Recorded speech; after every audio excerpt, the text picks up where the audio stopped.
on how men can be men. Why do you think there is such a crisis of masculinity in the first place, and why are there so many people out there who are angry at you for even talking to men? Well, I think you could think about it as a consequence, in some sense, of the lack of a concept of original sin, oddly enough. I mean, people bear an existential burden, you know. It's an intrinsic part of life to, I suppose, to feel guilty in relationship to nature and to feel guilty in relationship to culture. You know, it's difficult for us to live in harmony with the natural world, and for the natural world to live in harmony with us, by the way.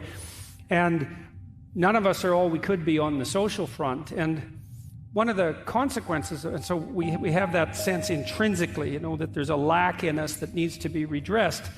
And unfortunately, that can be weaponized, and has been.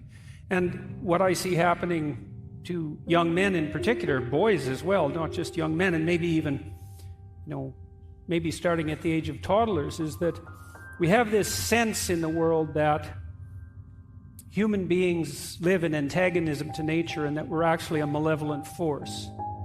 And that our social structures, which are clearly capable of the commission of atrocity, are fundamentally oppressive, patriarchal in their nature. And so then if you're a male in a society with that ethos,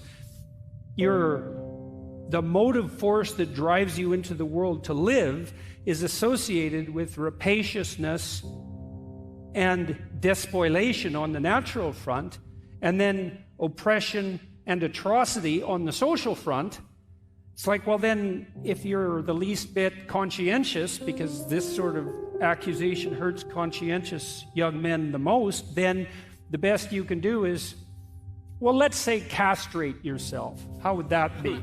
And that would be real comical, except that it's also happening. So I guess that's why I think there's a crisis. And there's something serious at the root of it, right? Because we do have to take the fact of the potential damage we can do to the natural world and the social world. We have to take that seriously, but the